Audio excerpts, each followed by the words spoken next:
Welcome to the third and final F1 22 deep dive video. My name is James Brallant, Social and Creator Manager on F1 22, and over the last couple of videos, we've been speaking to some key members of the development team as to what you can expect when the game launches on July 1st for Xbox, PlayStation, and PC. We've already discussed physics and handling changes, as well as VR and new features, including F1 Life. If you missed either of those deep dive videos, there are links in the description so you can catch up. The final deep dive is all about audio and music, and I've got audio director Brad Porter here with me today to answer some questions. So Brad, it'd be great if you could give us, in your opinion, a brief overview of the importance of audio in a game like F1 22. In F1, the cars are the star, so we want them to sound as authentic as possible. We go out and we record the actual cars every season, and it's important that we recreate the authenticity of the engines in game. Players use the sound of the engine to drive the car, so it's important to get that across as accurately as possible. It feeds into braking zones and shift points and things like that, so we're always trying to go for authenticity.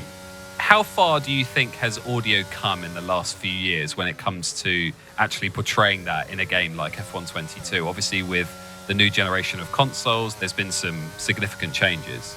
Yeah, so a lot's changed over the last few years and the last couple of generations. As standard now, we're recording a lot in ambisonics, which is 3D audio.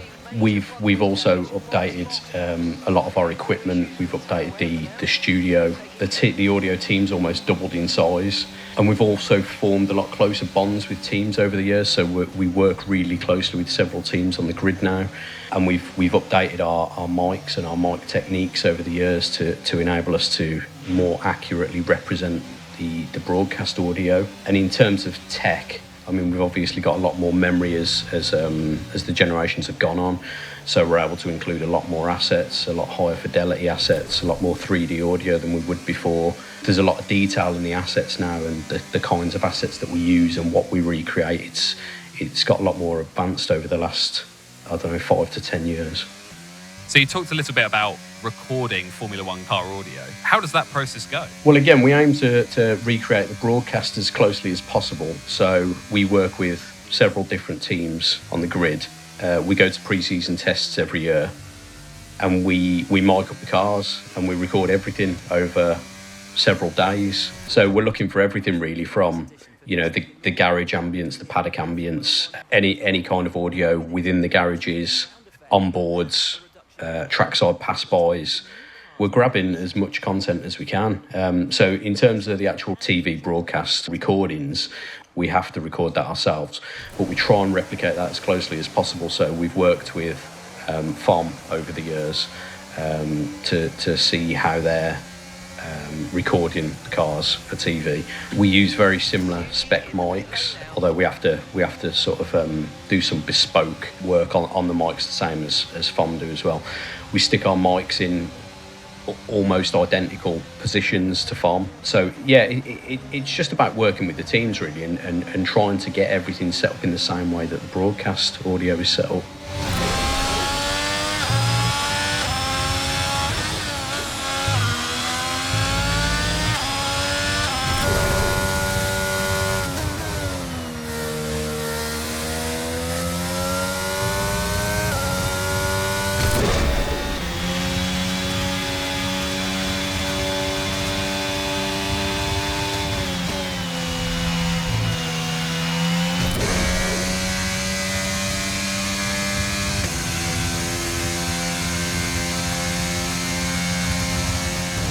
There are 3 new audio mixes that players can select in F1 22. What are these and how have they changed from previous years? Yeah, that's the cinematic broadcast and driver mixes.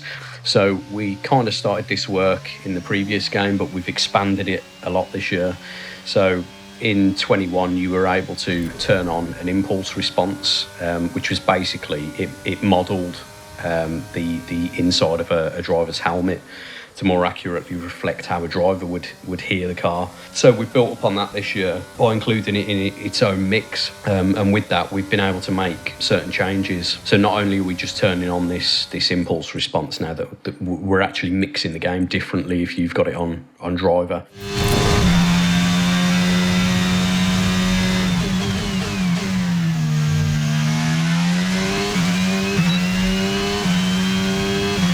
Same with broadcast, so we've sort of expanded that option a bit, where we did specific panning techniques with the engine and exhaust. We've rolled that into the broadcast mix now, so the broadcast mix is aimed to sound as close as we can get to the TV.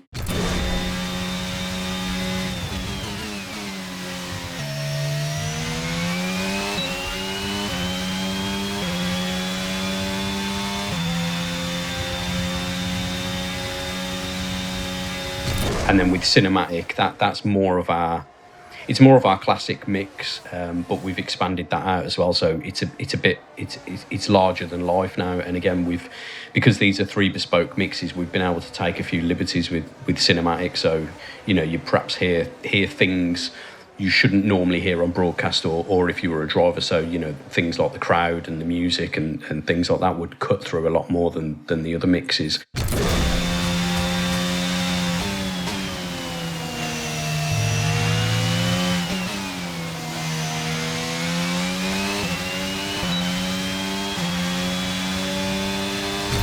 So it feeds into a lot of what our whole philosophy was with this game, really, in that we wanted to give the player a lot more options this year from an audio point of view. And people have been asking us to get closer to the broadcast audio for a while.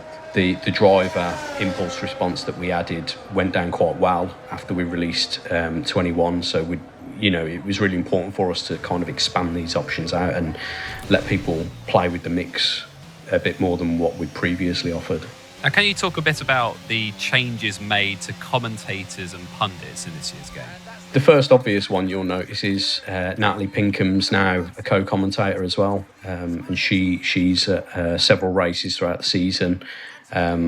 We've obviously got Ant back again this year as well, and Crofty being the main commentator. So yeah, it's been nice having some new voices in game. Along with that as well, we've recorded Crofty again from scratch. We'd found over the years his voice has changed, and our studio's changed, our setup's changed, the equipment we've used has changed. So we wanted a kind of to hit reset, really. And again, it's all about the authenticity and trying to recreate how this stuff sounds in real life. So we felt it was important to kind of start again with the commentary. And with that, we've got Alex takes on a bigger role this year as well. He's also now a selectable main commentator in F1 as well as his role on F2. And interestingly, with Alex, we used his actual commentary microphone. So again, the same as we do with the cars, how we try and use the same mics that FOM do for the broadcasts and things like that. We decided that, after this, we had similar success last year with the Race Engineer headset, which we've expanded on this year, which I can talk about. But we wanted to roll that out to as many areas as the game as possible. So we thought, getting Alex to use his actual mic, not only does it sort of get him in the zone and we get a better performance as a result, but it sounds more authentic. He's Alex's commentary this year, it's been done from scratch again, but it sounds more authentic. It's not studio quality anymore, it's commentator's quality. It's a little bit crunchy and a little bit rough, but it sounds like how Alex's commentary sounds on the TV now, rather than in a studio on an expensive mic. Now, Brad, Jeff has been retired. Why did that decision come about? I'll tell you what, it wasn't easy. Adam Rees-D, he's great. He did an excellent job. We all got on with him really well, and whatever.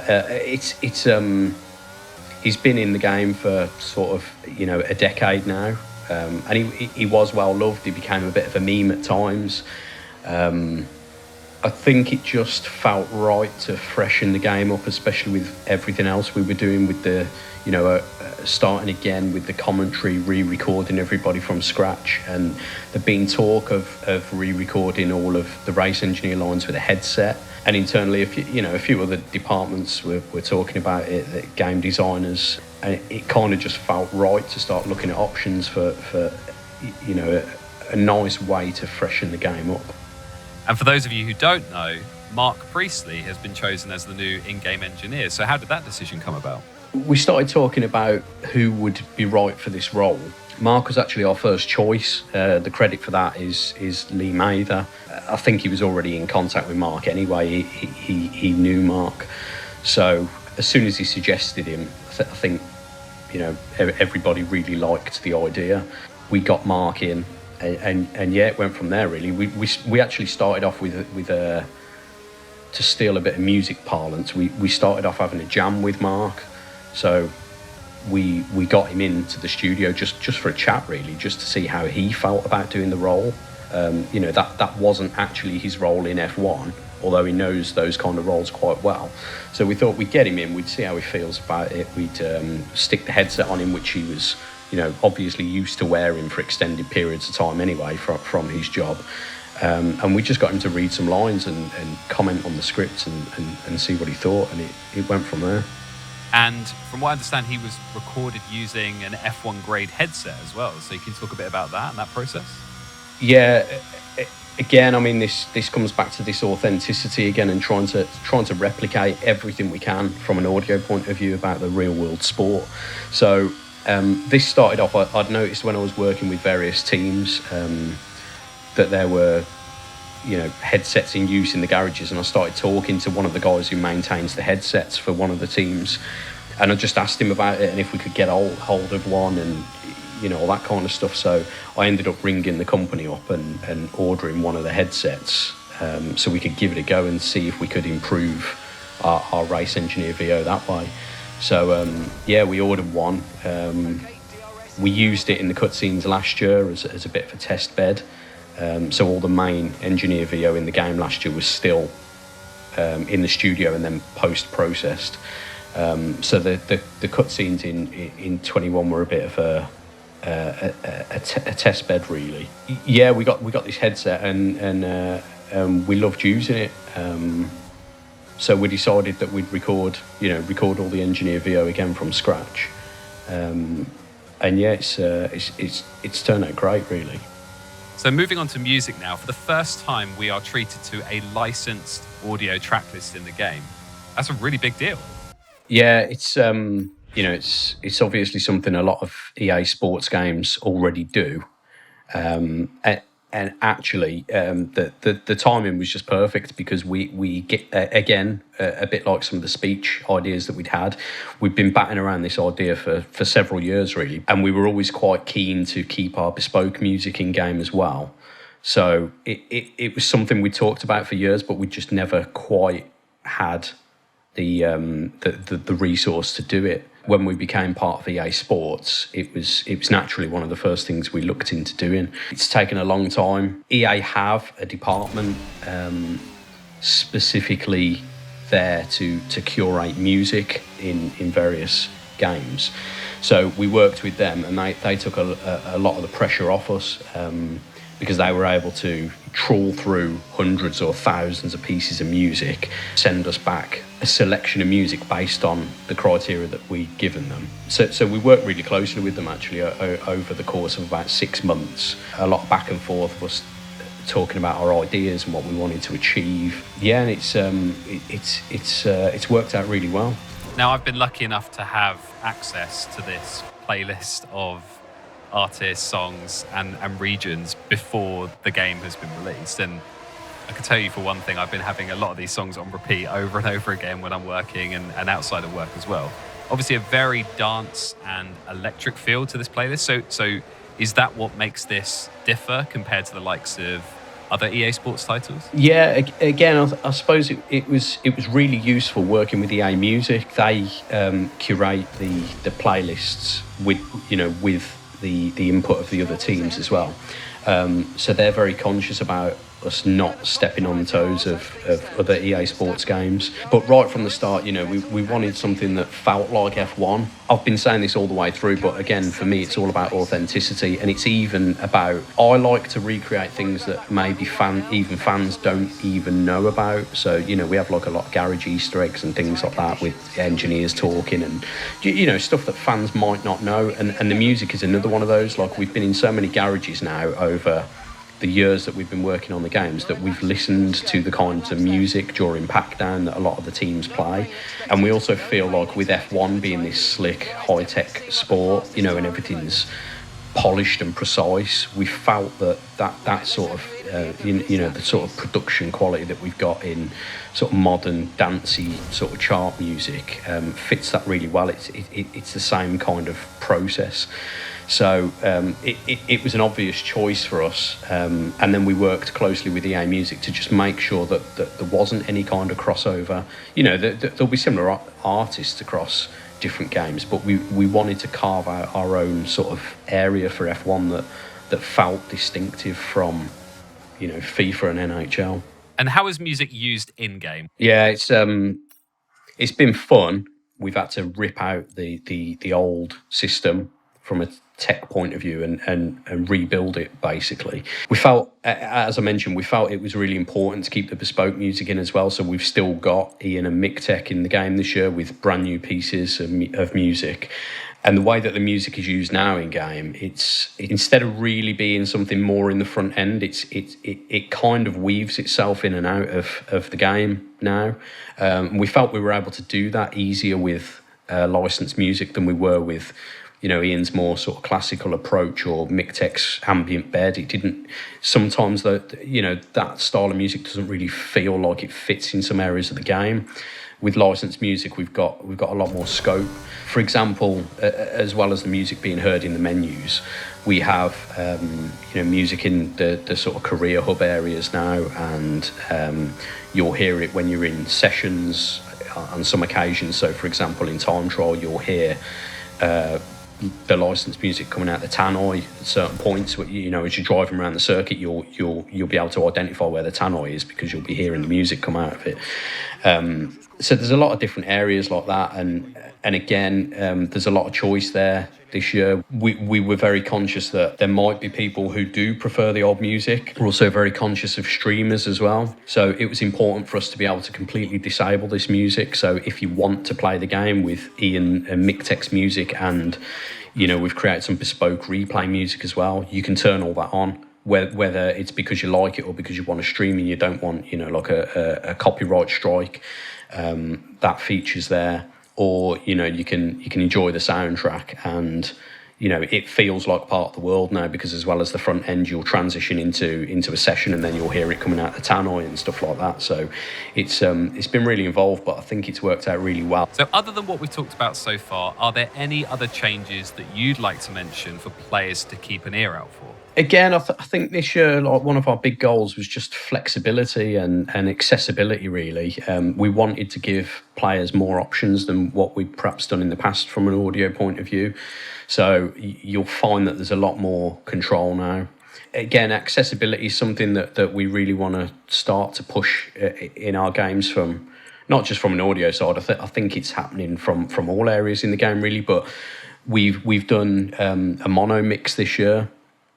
For people with hearing difficulties. We felt that we want everybody to be able to play and enjoy the game, and from an audio point of view, we want people to enjoy the game. So you can stick the mono mix on, and then we've also got a mono panner in there, which is a bit of a weird sentence, mono panner, but it will give you the ability to turn the mix mono and then pan it, steer it towards whichever side of the stereo field you want to. So if you're hard of hearing in one particular ear, you can bias the mix for a better experience, really. We've also done a lot this year with motion, which, it's strictly speaking, it doesn't seem like an audio feature. The entire motion system now, from a controller point of view, that's all handled by audio. So a lot of the way that the motion now works is through like audio WAVs. So we're taking advantage of the haptics on PS5. So you'll be able to feel more vibrations than you previously would have. For example, I suppose the most obvious thing we've done in game is if you drive on gravel on PS5, you'll be able to feel individual sort of lumps of gravel flicking up at the chassis. So that again, that was a lot of work. It's probably on the surface of things. It's not something you'd really associate with audio, or you might not notice massive differences first off. But it's a really nice new feature we've got in, and it's opened up the options, and you know, just how much we can take advantage of things like the DualSense. Fantastic. Well, thank you so much for joining us today, Brad, and to everyone watching at home as well. We are so close to the launch of F1 22, but you can still pre-order a copy of the Champions Edition for 3 days early access and some additional content too. But for everyone else, it's lights out on July 1st for Xbox, PlayStation, and PC. See you on the track.